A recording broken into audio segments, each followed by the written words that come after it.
Bonjour à tous, je vous remercie, de participer à ce webinaire consacré, au choix des dispositifs, de digital learning, qu'ils soient, modules, qu'ils soient serious game, qu'ils soient, immersifs, en présentiel ou en distanciel et écoutez, pour, introduire, le sujet, je vous propose, de poser vos questions, directement depuis le chat, public qui vous permet en fait, de me questionner au fur et à mesure, de mon intervention, ce que je préfère largement et qui est beaucoup plus interactif plutôt que peut-être, tout conserver pour la fin et généralement on ne pose plus les questions quand elles ne sont plus en mémoire.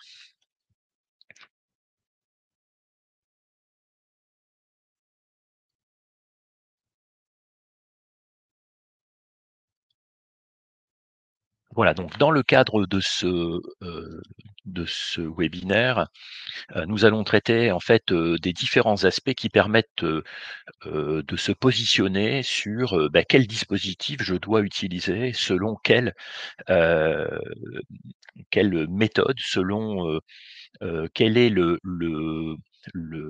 meilleur dispositif par rapport à mes besoins en tant que méta-formation, formation au sens, du groupe, de l'entreprise, mais aussi, formation au sens, pédagogique du terme, c'est-à-dire finalement, d'adaptation à l'apprenant et aux conditions dans lesquelles il va pouvoir se former.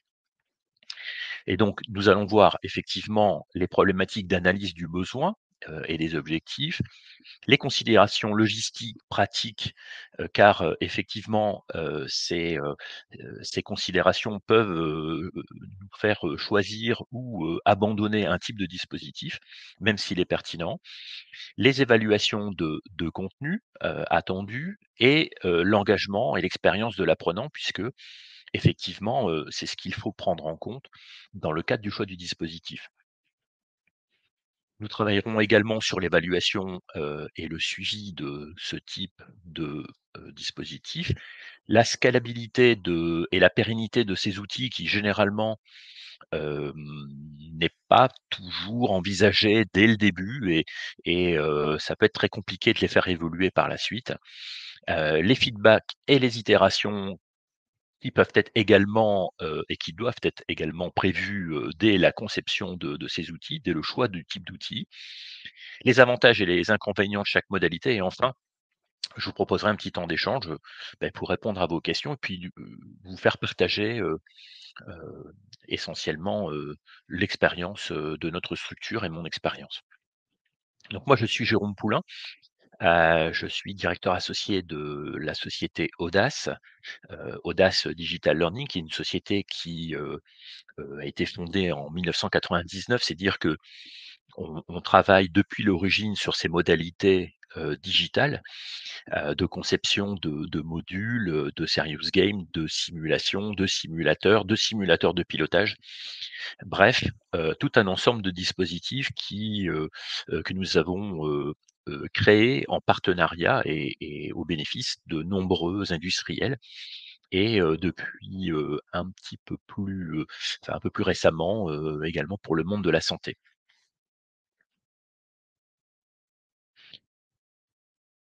Alors je souhaitais, commencer, par, repositionner en fait, quelque chose qui va peut-être vous paraître un peu trivial, mais il y a souvent des confusions et c'est un élément vraiment fondamental pour bien positionner le dispositif. Il y a souvent confusion entre, les objectifs de formation et les objectifs pédagogiques.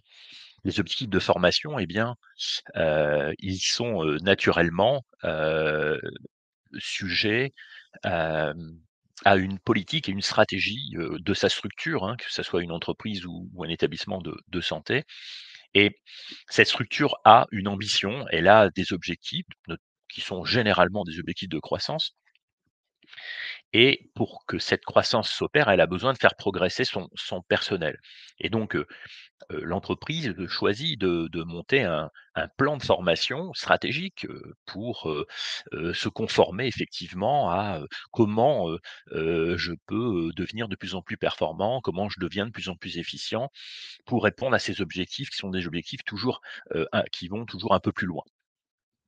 En face, j'ai, des apprenants et ces apprenants, il faut se poser les bonnes questions. C'est-à-dire que, sont-ils prêts, à évoluer? Est-ce qu'ils aspirent à évoluer d'abord, hein? Nous sommes en formation continue, c'est on n'est pas en formation initiale, où, potentiellement l'étudiant, souhaite apprendre et souhaite évoluer. En entreprise, c'est pas du tout évident. Certains, salariés ne suivent pas de formation pendant 3, 5, 6, 10 ans des fois. Et tout d'un coup, une formation arrive et la modalité et le type de dispositif sont naturellement, un facteur, d'acceptation, qui est le préalable au fait que cette personne va pouvoir de nouveau se former. Elle n'est plus généralement non plus tout à fait apprenante puisque quand on n'a pas suivi de formation depuis longtemps et que finalement on réalise des choses assez répétitives, dans le monde professionnel, et bien, effectivement, sa capacité d'apprentissage, même si elle n'est pas forcément totalement altérée, peut, baisser en termes de performance, une mémorisation qui va être plus difficile, une compréhension des problématiques qui va être, un peu plus complexe également et donc tout cela faisant que, il va falloir réanimer, en fait, complètement cet apprenant, lui redonner du sens, lui redonner des raisons d'apprendre et lui redonner également des dispositifs complètement adaptés à lui, heu, malgré le fait que, ce dispositif de formation qu'on souhaite mettre en place, eh bien, peut-être qu'il est un dispositif pour former des fois 7 000, 10 000 personnes et comment je crée un dispositif qui doit former 10 000 personnes et qui en même temps est adapté à l'ensemble de mes apprenants? Ben voilà, ça ce sont des questions, pédagogiques, qui, doivent être posées dès la conception, de l'outil. J'ai voulu un peu synthétiser, la chose avec, naturellement le positionnement de ces outils, où, selon, alors ici on a utilisé, la taxonomie de Bloom, mais on peut en utiliser bien d'autres, hein.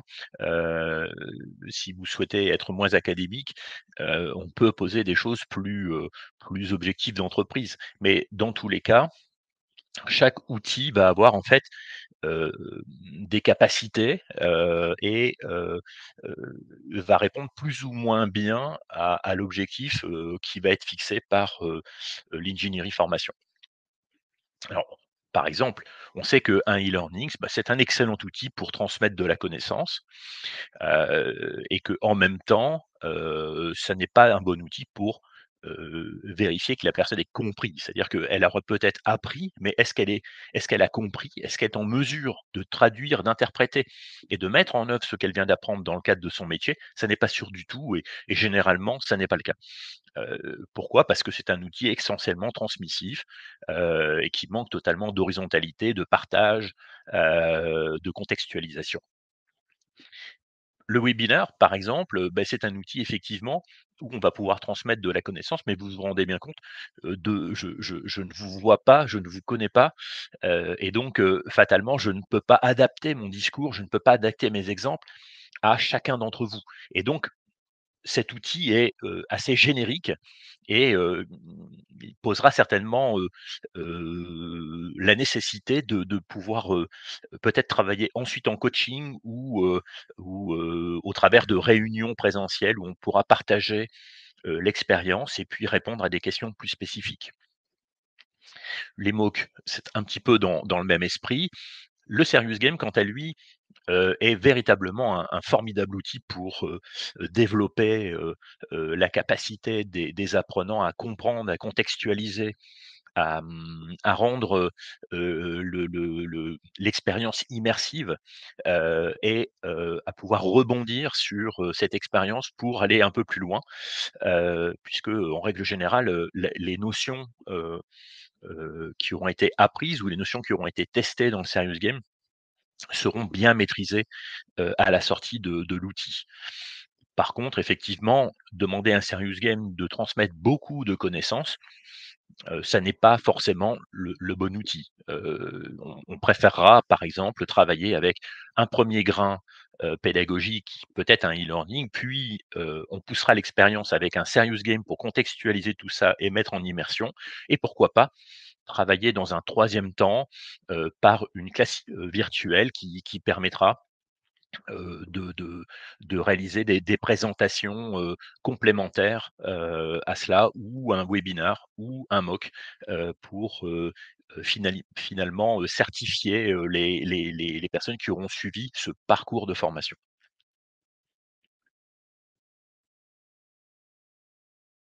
On peut également intégrer les considérations pratiques et logistiques, notamment, donc toutes ces problématiques d'individualisation, la problématique des volumes d'apprenants. Il est clair que il est compliqué dans une classe virtuelle, d'accueillir, plus d'une quinzaine, vingtaine, de d'apprenants, sans que ça crée soit une cacophonie, soit une absence totale de communication, ce qui n'est pas du tout l'objectif de ce type d'outil. Et donc le e-learning effectivement devient un outil un peu magique où, je peux former 10 000 personnes sur un format de 20 minutes, où je vais obtenir un résultat et une remontée d'informations sur, qui a obtenu quoi, quel est mon taux de réussite, global, au module. On verra par la suite que, les évaluations sont souvent, mal pensées ou inutiles, hein, sur ce type d'outil, puisqu'en fait elles ne sont sujet à aucun autre traitement que, un traitement un peu statistique de savoir si, combien de personnes ont suivi le module et combien de personnes ont obtenu le bon résultat à la fin. Quid du traitement des personnes qui ne l'ont pas obtenu? La plupart du temps, la réponse est aucun. La faculté de mise en œuvre technique également, hein, on sait que, par exemple, sur un serious game, ça peut être un peu compliqué parce que certains programmes ne sont pas autorisés dans les entreprises. On va beaucoup travailler en serious game, par exemple, sur des modèles type WebGL en termes de technologie et donc la diffusion peut être un peu complexe. Bon, si c'est travaillé en amont avec le service informatique de l'entreprise, généralement, on arrive à faire des choses, plutôt pas mal, et on arrive quand même à diffuser. Mais il est vrai que ça doit être, un facteur, pris en compte dès le démarrage de la conception, encore une fois. Les facilités de mise à jour également, on a parlé, scalabilité, on va y revenir juste après. Sont des éléments ici, importants si, effectivement cette, formation que vous donnez a vocation à évoluer et à évoluer d'autant plus rapidement que le type d'outil le permette. On va voir qu'on peut régler, beaucoup de choses, hein, dans un outil de ce type-là, à partir du moment où on l'a conçu, dès le début et vous voyez, je reviens à chaque fois sur ce concept. C'est-à-dire que, si l'outil est bien conçu, si le cahier des charges techniques, des spécifications techniques est bien rédigé et que chaque chose a été pensée effectivement, généralement ça se passe très, très bien et on arrive à choisir le bon dispositif et le diffuser, correctement pour obtenir les métriques que l'on souhaitait, dans un coût maîtrisé, hein. C'est vraiment ce cahier des charges qui est, fondamental et j'invite toujours les entreprises, si la personne qui doit gérer, l'outil ne se sent pas capable de prendre en compte tous ces critères, eh bien, peut-être lancer une petite mission, d'assistance à maîtrise d'ouvrage en amont du module, se faire conseiller, prendre un professionnel qui va justement réfléchir à tout ça et accompagner l'entreprise pour monter le cahier des charges. La consultation derrière en sera d'autant plus pertinente, efficiente et l'outil final en sera d'autant plus efficace que, le cahier des charges sera précis.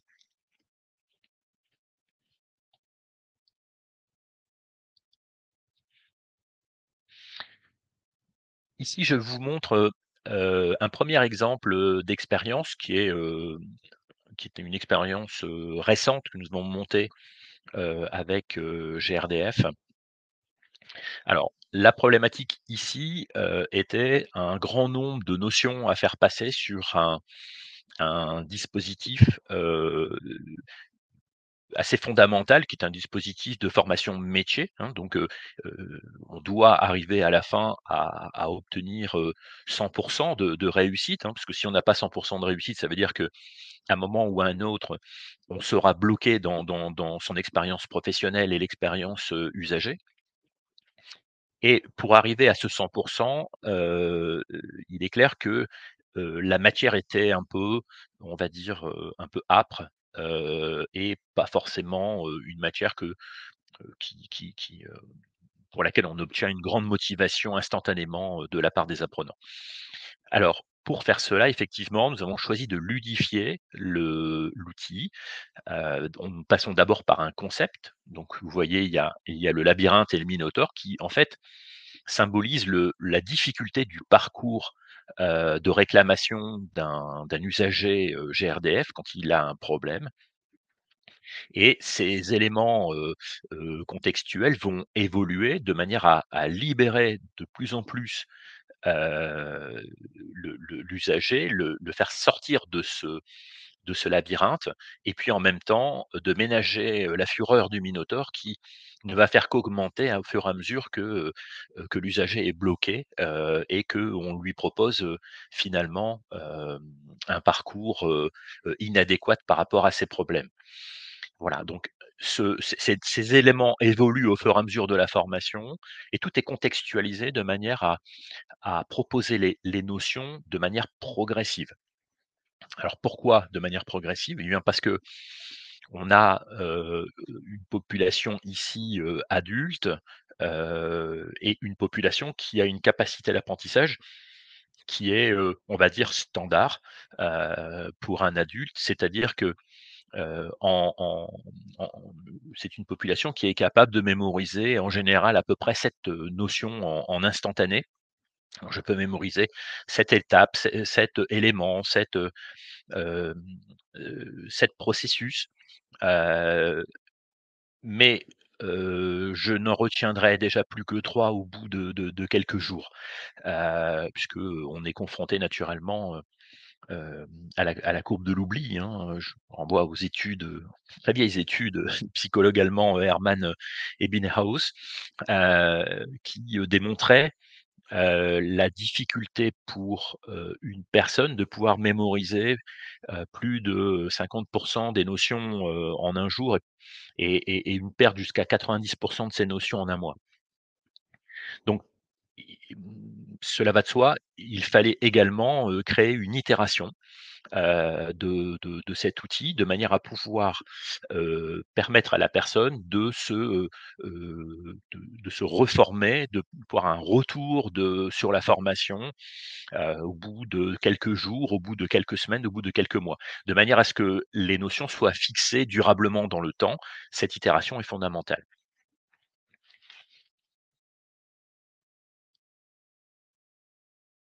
Alors je regarde, pour l'instant, je ne vois pas de questions, hein. N'hésitez pas, hein, par le chat qui se situe, en haut à droite de votre interface.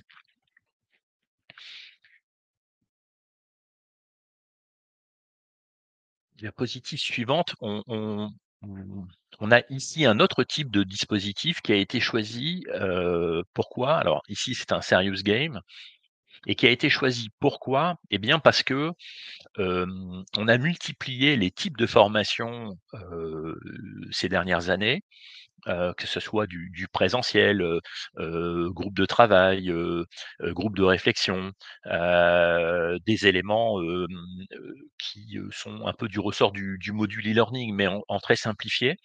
On a modélisé également, la connaissance sous la forme de diagrammes, hein, qu'on voit ici sur la gauche, et tous ces éléments aujourd'hui, ont permis à la mise en route, de solutions, et de services, dans ces centres hospitaliers. Il s'agit d'un centre hospitalier, qui doit gérer, notamment, des personnes âgées, dans le cadre d'une EHPAD.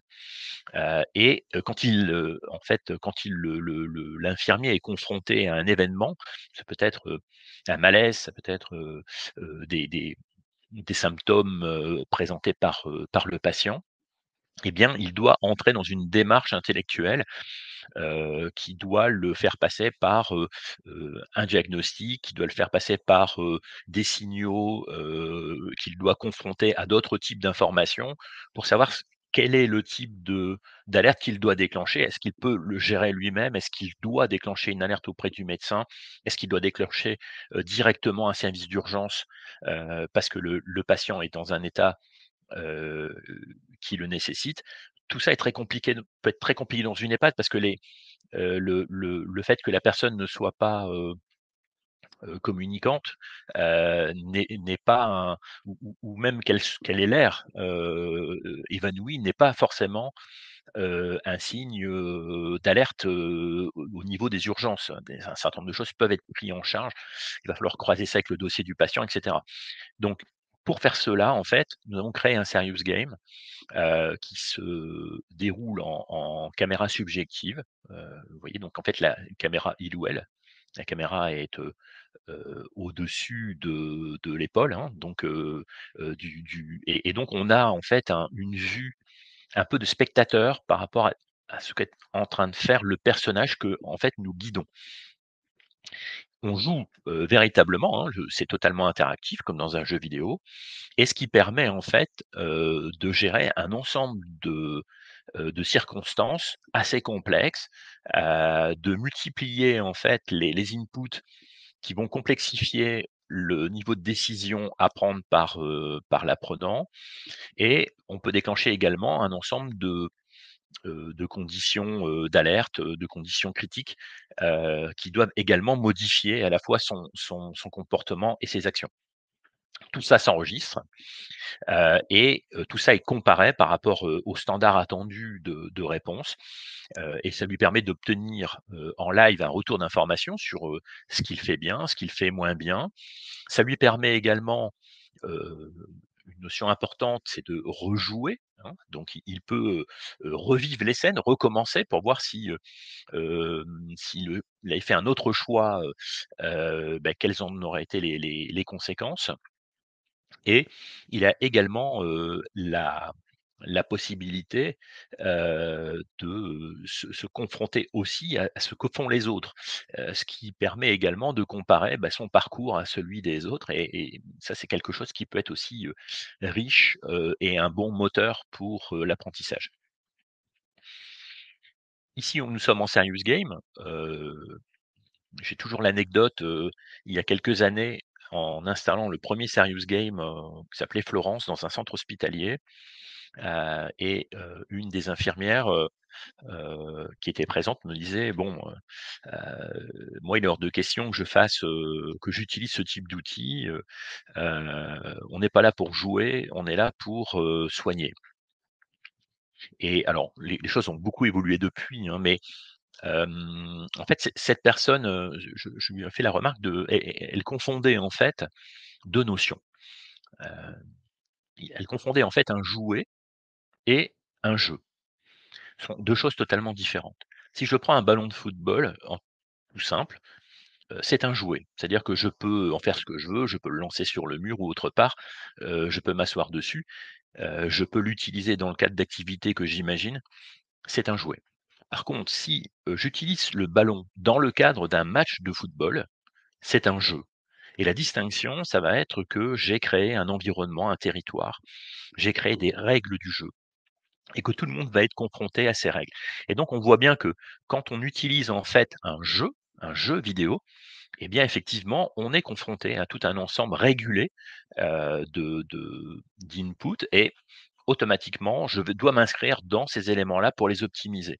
Et en cela, le serious game est véritablement un formidable outil, pour, fixer ces notions en les en leur donnant une progressivité, une profondeur et puis un retour d'information, très pointu qui peut même être, parfois, augmentée, par exemple, d'une intelligence artificielle qui permet d'observer ce que la personne est en train de faire en live et donc de reparamétrer le jeu, selon ce qu'elle fait, hein. C'est bon, quelqu'un qui va être très à l'aise dans le jeu, qui va trouver ça très simple, qui a bon à tout, et bien l'IA va le voir et elle va augmenter le niveau du jeu. Elle va choisir, heu, de le confronter à des situations beaucoup plus complexes. Et ça, par exemple, c'est des choses qu'on peut développer aujourd'hui, grâce, aux intelligences artificielles.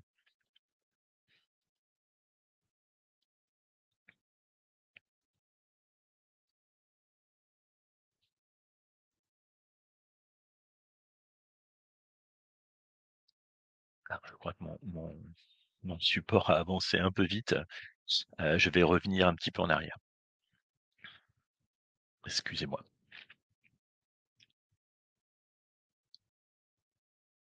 Voilà, il faut cliquer qu'une fois. Désolé. Hem, En ce qui concerne les évaluations et le suivi, le choix du type de dispositif est également, fondamental. Pourquoi? Parce que, on a trop l'habitude, faire de enfin de d'obtenir une note en fin de module e-learning quand on choisit le e-learning et cette note souvent n'a pas beaucoup de sens. Alors elle n'a pas beaucoup de sens pourquoi? Bah, d'abord parce que le quiz est fait à chaud, que dans 99 des cas, le quiz correspond exactement aux diapositives qui viennent d'être suivies et donc il est très rare que que les apprenants, n'obtiennent pas le score nécessaire pour valider le module. C'est très, très rare. Heu et donc ça, c'est un biais effectivement, complet, hein, parce que s'il s'agit d'évaluer un apprenant, sur, une connaissance instantanée de quelque chose qu'il vient de découvrir à l'instant, effectivement, ça n'a pas beaucoup de sens.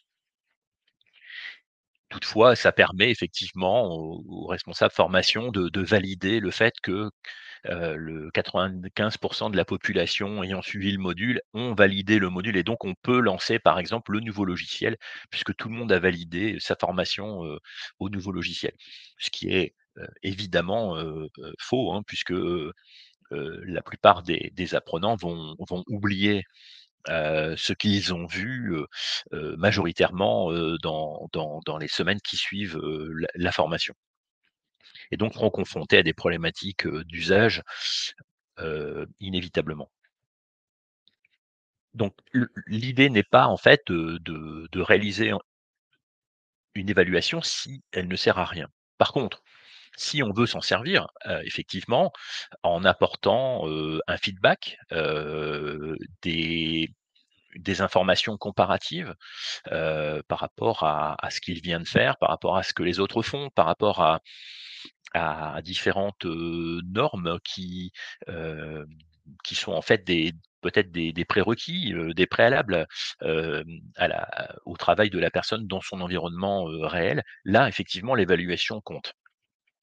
Cette évaluation, elle peut être soit, permanente, soit, comparée, début de formation, fin de formation. Les plateformes SCORM, font ça assez mal, il faut le dire, hein, puisque, la plupart des plateformes sont encore sur des versions de SCORM, anciens et hem et donc elles ne peuvent remonter qu'une note, elles ne peuvent faire qu'un seul calcul, et ce qui fait que l'information remontée est pas très fiable. Alors les nouvelles plateformes en SCORM, 2004 par exemple, permettent de faire du multisco, c'est-à-dire que on va intégrer plusieurs séquences SCORM dans un même module, ce qui permet d'obtenir plusieurs résultats, chaque SCO ayant son, propre résultat et donc là, effectivement, on peut comparer un test fait en début de formation, et un test fait en fin de formation et puis, constater l'évolution. Encore une fois, cette évolution est aussi liée, à l'instantanéité de son apprentissage et donc, le résultat n'aurait de valeur que si effectivement on retestait la personne, dans une semaine, dans 15 jours, dans 3 semaines. Les évaluations peuvent être également l'occasion, d'introduire des notions qu'on n'avait pas, données durant la formation. Ces petites notions qui viennent en fin, de formation, qui sont des petites notions complémentaires, introduites par la correction de et durant l'évaluation, ont une capacité de fixation, mémorielle beaucoup plus forte que si elles étaient intégrées dans la diapositive, du module. Donc ça, ce sont des choses également qui sont, des éléments, importants qu'on peut utiliser pour, optimiser ces types de dispositifs. Et là, encore une fois, naturellement, le serious game est formidable pour cela parce que, il peut renvoyer des notions, des évaluations, beaucoup plus fines, beaucoup plus, profondes qu'un outil de type, e-learning. Attention également, quid des apprenants qui, auront suivi une formation pour laquelle ils ont obtenu un mauvais résultat et il n'y aura pas de «suite» entre guillemets. C'est-à-dire que, eh bien, la personne n'a pas validé. Bon, ben, voilà, c'est un état de fait et bah, dans le grand traitement global, des apprenants qui ont suivi la formation, eh bien, elle n'aura pas validé, mais ça n'aura pas plus d'impact que cela sur son travail, sur, ce qu'on va lui faire faire, a a posteriori, de sa formation. D'ailleurs, elle aura peut-être également le nouveau logiciel, dont on parlait tout à l'heure, comme ses collègues, malgré le fait qu'elle n'ait pas validé sa formation. Voilà, c'est-à-dire encore une fois, évaluer pour ne pas utiliser l'évaluation, c'est du temps gâché, c'est du temps de perdu. Autant, utiliser ces 5, 6, 7 minutes, de quiz, à la fin pour essayer de fixer en synthèse des notions importantes qui, favoriseront, la capacité de la personne à mettre en œuvre, dans son service, les notions qu'elle aura apprises. Une autre anecdote sur un outil de serious game que nous avions, créé dans le monde de la santé, où, effectivement, la personne pouvait, par ses choix, tuer en fait le patient. Donc, dans le serious game, il s'agissait d'un game over, hein, puisque par définition, c'était un échec, de traitement, du patient. Et nous avons en fait, tout de suite mis en place un feedback, de cette formation. C'est-à-dire que toutes les personnes ayant réalisé un game over, bénéficiaient en fait d'un rendez-vous, avec soit un coach, soit un encadrant, pour comprendre pourquoi, quels étaient les choix et pourquoi la personne en était arrivée à ce game over. Alors parfois ça peut être, on peut mettre ça sur le compte du stress, hein, lié à l'outil, et dans la vraie vie on ne le ferait pas, mais on peut pas, prendre ce risque-là. Heu et il faut absolument qu'il y ait un traitement, individualisé, du résultat quand il s'agit de choses aussi importantes.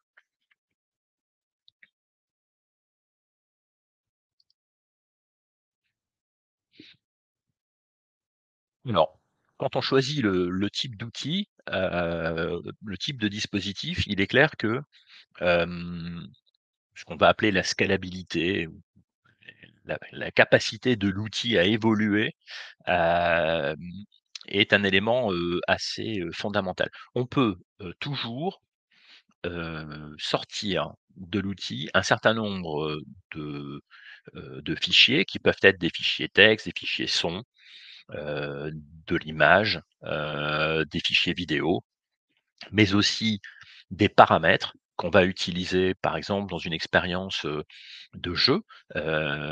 Ici, par exemple, on a un jeu, qui a été créé pour l'université de Montpellier, où on va gérer un parc, halieutique, une pêcherie, en fait, hein, et où, le formateur a la possibilité, de réaliser un certain nombre de réglages, de paramétrages qui vont automatiquement modifier les algorithmes du jeu et donc, modifier la manière dont, le jeu va réagir aux actions du joueur.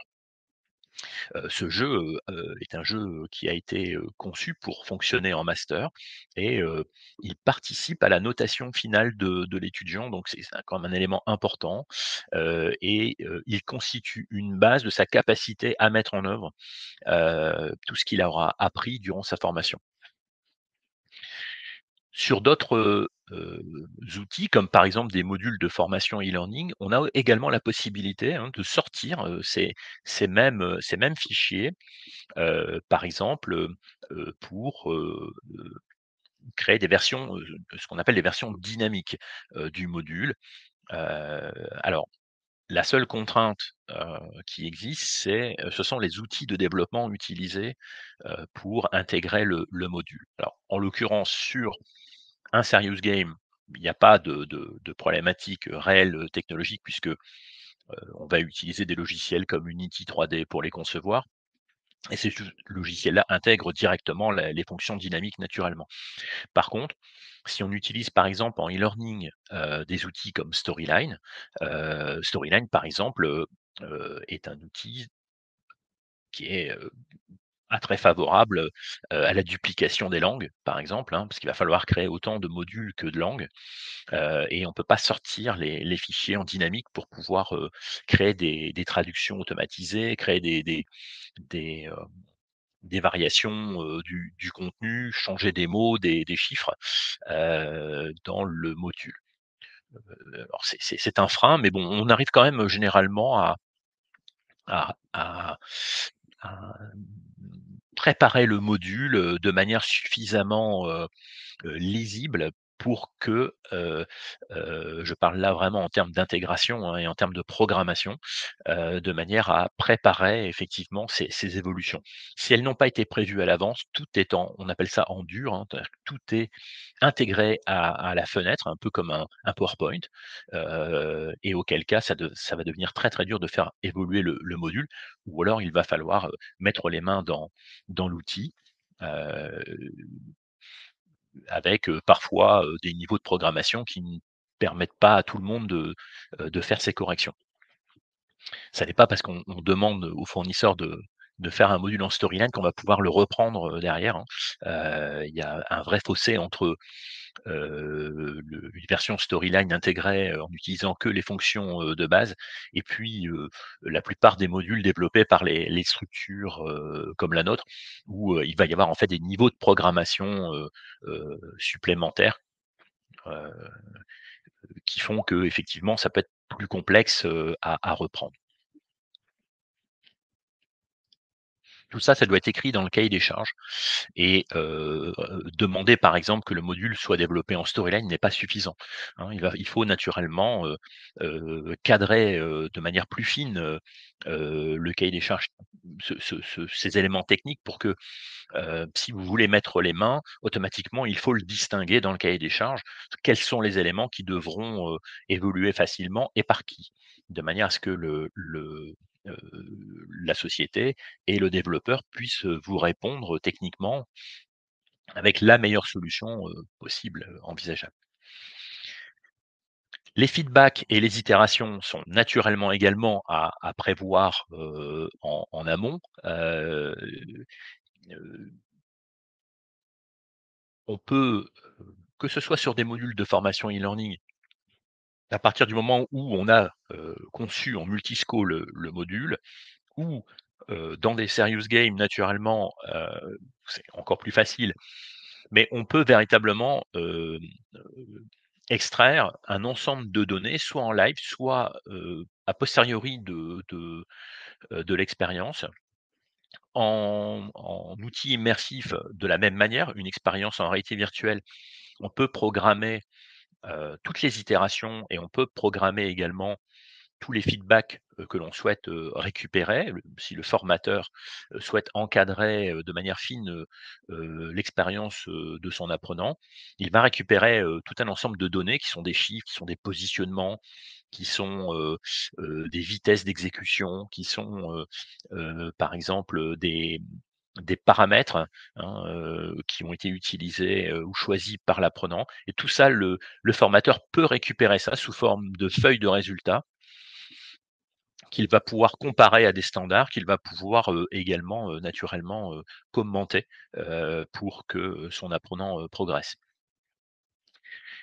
Tout cela, c'est vrai si et naturellement, seulement si, hem, l'apprenant, enfin excusez-moi, le développeur, a intégré, le fait de recevoir, toutes ces données et de pouvoir les compiler et de les mettre en forme, naturellement à la fin. Alors on me demande c'est quel outil? Alors là, on parle, ici d'un serious game, par exemple, hein, donc là, c'est du développement, mixte entre, une partie, applicative développée avec, Unity 3D et une partie web, sous la forme d'un serveur de jeu, multijoueur, hein, puisque là, on a, 300-400 joueurs en simultané, hein, sur ce jeu.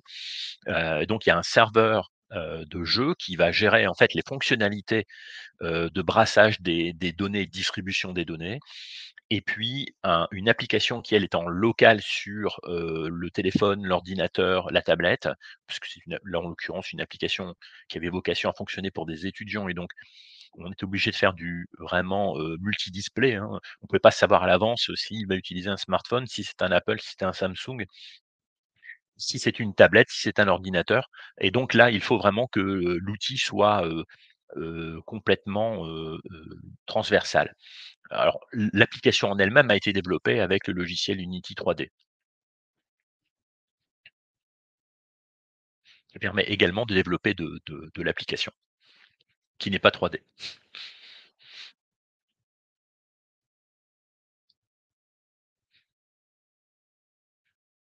Donc pour conclure en fait sur, ces 3 types de dispositifs, on a d'un côté le e-learning qui est vraiment cet outil extraordinaire pour une diffusion large, avec à des coûts, très bas, hein, donc on tire des ROI, fantastiques sur le e-learning. Quand on forme 10 000 personnes, avec un module qui a coûté 15 000 € à la conception, on imagine bien que, le coût, le coût de la formation apprenant, est vraiment extrêmement bas, pas du tout comparable avec des tarifs, qu'ils soient d'autres outils digitaux, ou du présentiel naturellement.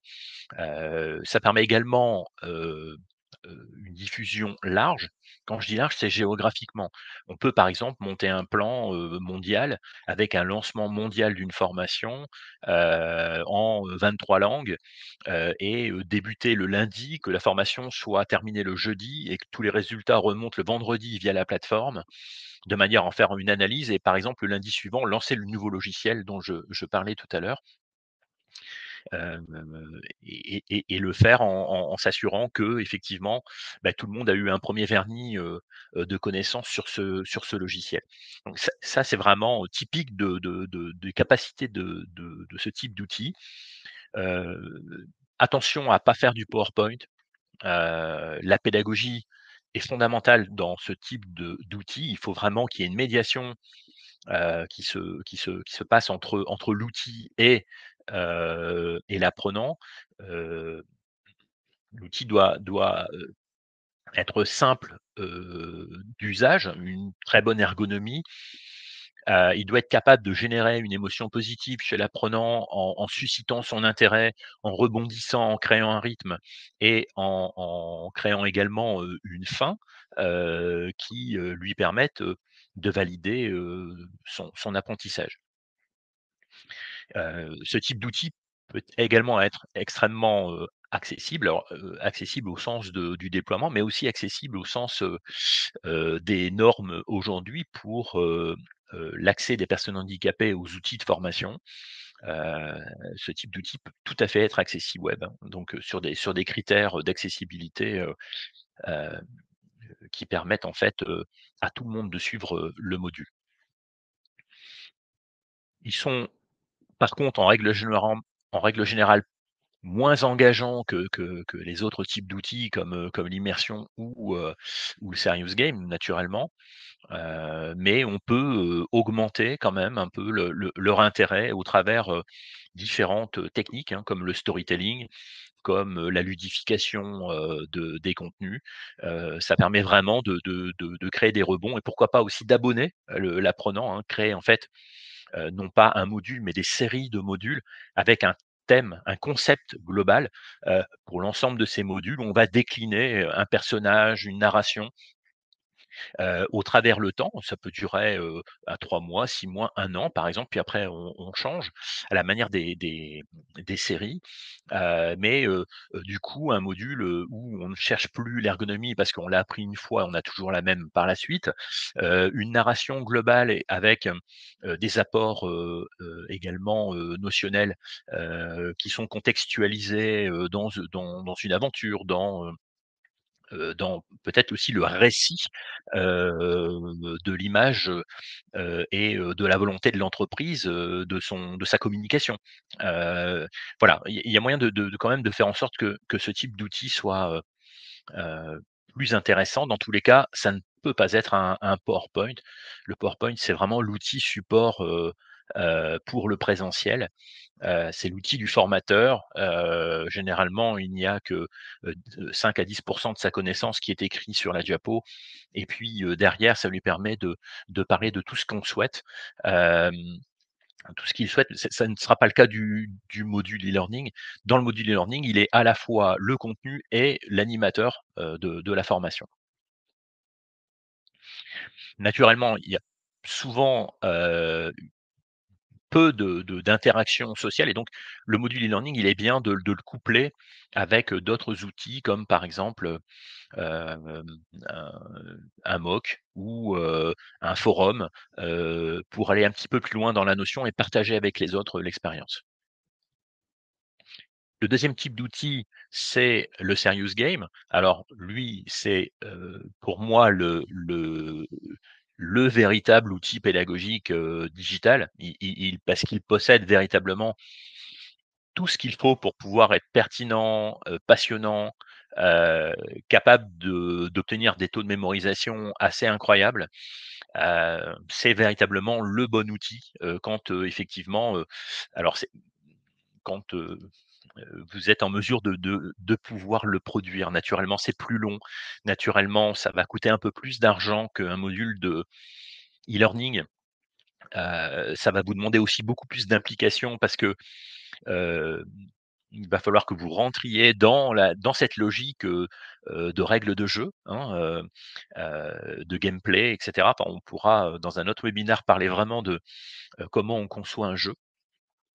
Dans tous les cas, heu cet outil sera pertinent et ça, vous pouvez être sûr que, en termes d'efficience, il n'y a pas il n'y a pas d'autre outil qui puisse, arriver à ce niveau-là. Par contre, il peut y avoir des freins technologiques, certaines entreprises, ont tellement, des niveaux de cybersécurité importants qu'aujourd'hui ça devient compliqué d'utiliser un autre outil que l'outil qui est, intégré à l'entreprise. Hem, mais on arrive toujours à trouver des solutions. Votre société, favorite, de développement de serious game saura trouver, la bonne solution. Et on peut aujourd'hui également, imaginer ces jeux, non pas en monojoueur, mais en multijoueur. Donc beaucoup de jeux aujourd'hui qui permettent de jouer à plusieurs en simultané ou plusieurs en asynchrone, voire même d'être en massivement multijoueur. On a vu tout à l'heure un jeu où on est, pendant une journée, on peut être 300-400 à se confronter.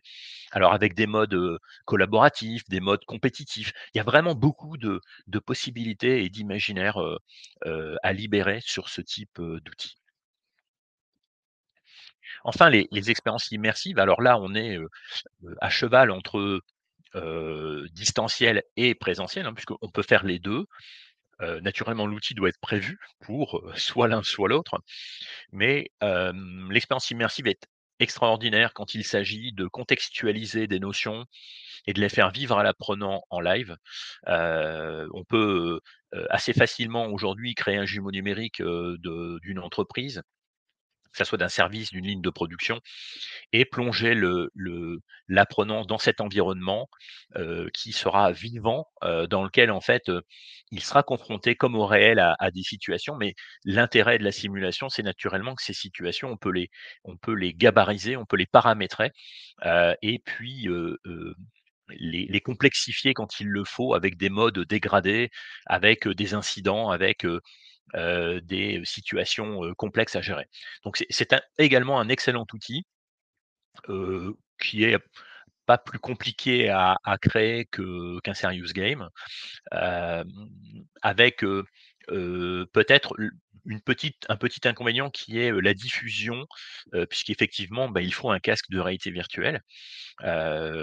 Toutefois, heu, quand ils sont en présentiel, ils sont généralement gérés par, les formateurs et puis, de plus en plus, le casque de réalité virtuelle va devenir un outil, quasi grand public, hein, c'est en tout cas le but de Meta, et il pousse dans ce sens-là, ça comme le smartphone, demain vous aurez également votre casque de réalité virtuelle pour pousser des expériences, qui seront peut-être du loisir, au début, mais qui, certainement deviendront professionnelles, par la suite et surtout, de pouvoir, mettre en relation un très grand nombre de personnes puisque là, dans le casque, vous allez pouvoir effectivement, voyager, vous allez pouvoir, heu incorporer, une entreprise, avant même, d'y être, hein. Préparer votre onboarding, directement dans le casque et puis, rencontrer, bah, toutes les personnes, heu, intéressantes, de votre entreprise dans le monde entier, hein. En quelques heures, vous allez pouvoir, faire le tour de la planète pour les rencontrer, les personnes qui vont bien, les environnements de travail. Visiter la mine, visiter, le centre de réclamation et puis, juste après, visiter le service dans lequel vous allez travailler. Tout ça est envisageable et possible avec un niveau de réalisme, extraordinaire qui est, celui de l'immersif.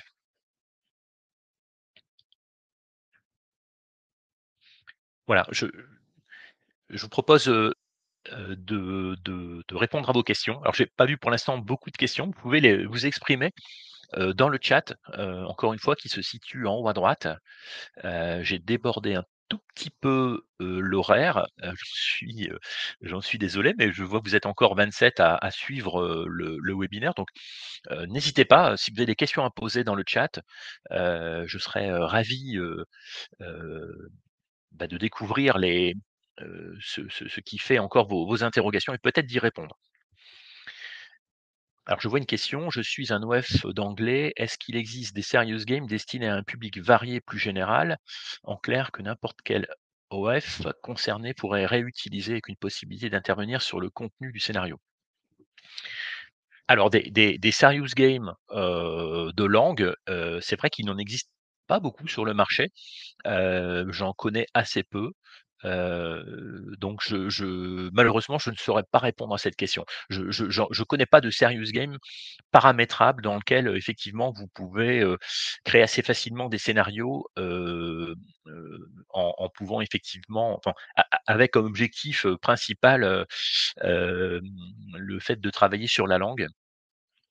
Par contre, effectivement, il existe des MOOC, sur ces thèmes-là. Il existe, notamment au Canada, si vous suivez, il y a un site que je vous recommande qui s'appelle Todd Cursus, qui est un site canadien, qui référence en fait, beaucoup de sujets dans le domaine de la pédagogie. C'est un site extrêmement puissant en termes de profondeur de contenu, très pertinent et qui référence aussi justement, heu,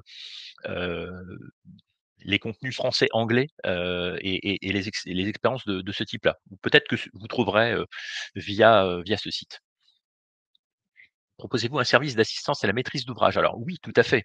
C'est-à-dire que, ce que j'évoquais tout à l'heure, c'est effectivement si vous ne vous sentez pas en mesure, de préparer un cahier des charges, qui soit suffisamment complet pour, obtenir une réponse pertinente parce que, un cahier des charges qui est pas complet, c'est peut-être, une solution qui est pas adaptée. C'est peut-être une solution beaucoup plus chère que prévu parce que, finalement, il n'y avait pas tous les éléments, de cadrage, qui permettaient d'être plus pointu en termes d'offres. Et oui, nous pouvons intervenir. Nous intervenons même, directement parfois, dans, les centres hospitaliers. Nous venons de faire ce type de prestation à la PHP, Paris pour pouvoir préparer une expérience immersive. On rencontrait toutes les personnes du service, croiser les objectifs, formation, croiser et mis en place tout un ensemble de réponses pédagogiques selon les profils de personnes, qu'ils soient médecins, infirmiers, administratifs. Donc oui, tout à fait, on peut faire ce type de choses et c'est même, véritablement, une très bonne idée pour moi, ce coût-là sera de toute façon, très largement amorti, sur la production de l'outil final, puisque vous allez beaucoup plus vite. Toutes les questions seront posées, les réponses également. Hem et en termes de pertinence de technologique également, ça sera, très favorable. Donc ça, je ne peux que, vous inciter à le faire. Comment intégrer dans notre activité de formation? Serait-il possible de recevoir le support de présentation? Alors oui, tout à fait, hein, la réponse est naturellement oui. Nous vous enverrons, le support de présentation et puis à la fin, effectivement, vous avez, mes coordonnées. Ce sera avec beaucoup de plaisir que je pourrai répondre à des questions complémentaires, sur des sujets, qui vous intéressent. Et quel est pour vous l'impact de l'IA sur le e-learning, les serious games et plus généralement la formation? Alors, on pourrait faire un webinaire là-dessus, hein, on pourrait peut-être le prévoir, je vais voir avec mon équipe. L'impact de l'IA va être, énorme. Je pense qu'on n'imagine d'ailleurs même pas encore le dixième de ce que va représenter l'IA. Aujourd'hui, l'IA, elle permet déjà de faire une première chose, c'est, améliorer les plateformes de formation. De manière à créer des plateformes de formation qui ne sont plus juste des canaux de diffusion, de dispositifs, mais qui deviennent, plus intelligentes. C'est-à-dire que, heu, l'outil va, s'adapter à l'apprenant, à ses modes, à ses rythmes, à ce qu'il est et son type de profil et va adapter également du coup les dispositifs qui sont distribués. C'est-à-dire que l'IA a cette capacité d'analyse en amont, critérée qui va permettre de dire: «Eh bien, par exemple, pour telle personne, je ne vais pas, réaliser, le parcours complet de formation, mais je vais juste, lui recommander, cette séquence-là, cette séquence-là, cette séquence-là». Ça, avant, c'était forcément un humain, derrière qui avait cette capacité-là. Aujourd'hui, l'IA est capable de le faire, et de le faire très, très bien.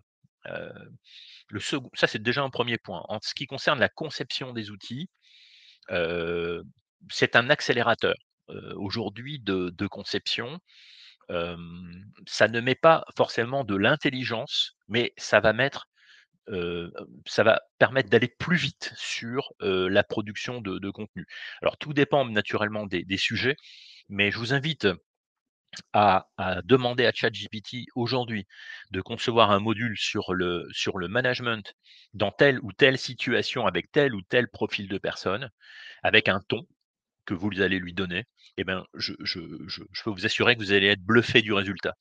Alors, le résultat, il est ce qu'il est et il est duplicable, c'est-à-dire qu'effectivement, il n'est que le volume de connaissances synthétisées, heu, présent, au travers des réseaux.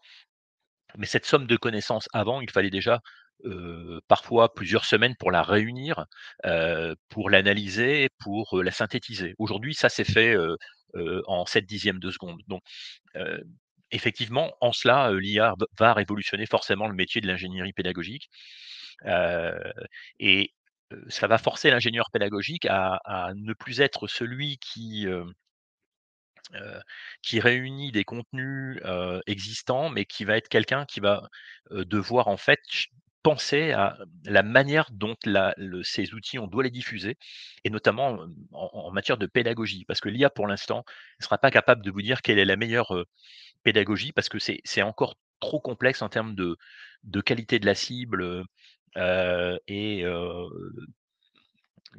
et d'objectifs de l'entreprise, d'état d'être même de l'entreprise, hein. Parce que dans certaines entreprises, on ne peut faire que du transmissif, c'est quasiment imposé. Les ingénieurs pédagogiques, les responsables formation ne voient d'ailleurs même pas pourquoi il faudrait faire autre chose. Mais je peux vous assurer que quand on commence à faire, des formations avec, des pédagogies hem, plus adaptées au type d'apprenant, hein, heu, par exemple, quand on fait, des choses un peu plus inductives, où, on va commencer par des études de cas, on va commencer par, éveiller l'apprenant sur, un ensemble, de concepts, de métaphores qui, ensuite débouchent sur, une notion et cette notion-là, on l'a forgée soi-même et quand on forge une notion soi-même, on la fait sienne et c'est le passage entre le savoir et la connaissance se passe là. C'est-à-dire que, savoir, c'est bien, hein, je peux connaître le dictionnaire, ou des formules, algébriques par cœur. Est-ce que pour autant je sais les mettre en œuvre? Est-ce que pour autant je saurais reconnaître dans un problème la formule que je dois utiliser à tel moment et non, on en fait une connaissance à partir du moment où, ce savoir-là est transformé dans quelque chose d'utile pour soi-même et qu'on a cette lucidité, cette capacité de le mettre en œuvre. Et ça, les pédagogies inductives sont extraordinaires pour cela, et les pédagogies transmissives, montrent, toute leur faiblesse, quand il s'agit de faire ça. Heu, alors beaucoup de modules e-learning sont transmissifs aujourd'hui, avec, souvent, une grosse expertise en amont, c'est le message de l'expert, hein, c'est le message du père, du maître et qui est descendant vers l'apprenant qui doit recevoir et qui doit écouter. D'ailleurs, souvent, il ne peut pas faire autre chose que ça dans ce type de module, e-learning. Non, ça me semble pas du tout être favorable pour justement obtenir ce qu'on cherche depuis tout à l'heure, c'est-à-dire, créer une émotion positive, cette émotion qui va être, un élément renforçant pour, améliorer la mémorisation.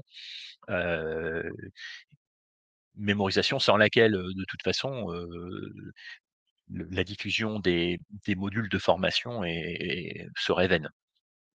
Voilà un peu pour répondre à cette question. Alors je vois qu'il y a d'autres éléments. Heu, l'IA pourra-t-elle être un tuteur virtuel, capable de répondre à questions puisant dans un corpus? Alors oui, bien sûr, hein, c'est déjà le cas, hein. Certains chatbots, sont basés en fait sur des intelligences artificielles qui puisent en fait dans des bases de connaissances, hem et donc sont capables de répondre à, quasiment toutes vos questions, sauf si naturellement elles sont, trop philosophiques ou trop, heu, heu non culturé de l'esprit de votre entreprise, par exemple. Le chatbot est souvent assez bridé à ce niveau-là. Hem et donc, si vous posez la question avec le ton et la culture de l'entreprise, oui, effectivement, on peut tout à fait cadrer, les réponses, de l'IA, pour que ces réponses soient, dans l'esprit de l'entreprise. N'oubliez jamais qu'une IA, ça n'est qu'un programme, qui a été, paramétré et donc, on peut le paramétrer pour être très libre, on peut le paramétrer pour qu'il soit très restreint, et on peut paramétrer effectivement, le volume de données auquel il a accès, la qualité de ces données auxquelles il a accès et également, le volume de données sortantes, et sa qualité également, hein, donc tout ça, c'est totalement paramétrable, mais oui, l'IA peut déjà faire ça aujourd'hui.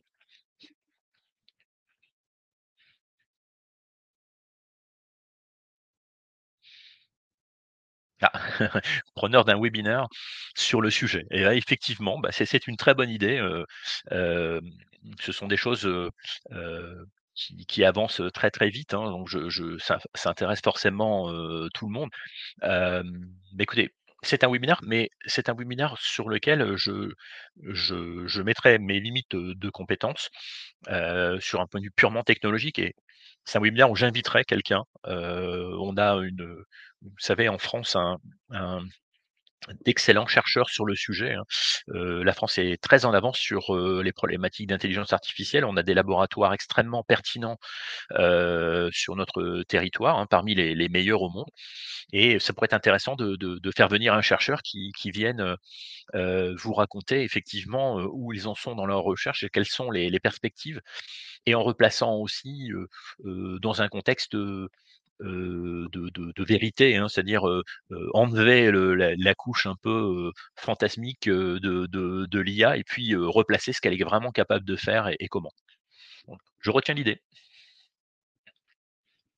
Merci beaucoup, et écoutez, je vous souhaite à tous, un bon déjeuner. Il est, 12h19, et à très bientôt, avec, un prochain, webinaire dont vous recevrez l'invitation et qui aura lieu, dans quelques semaines.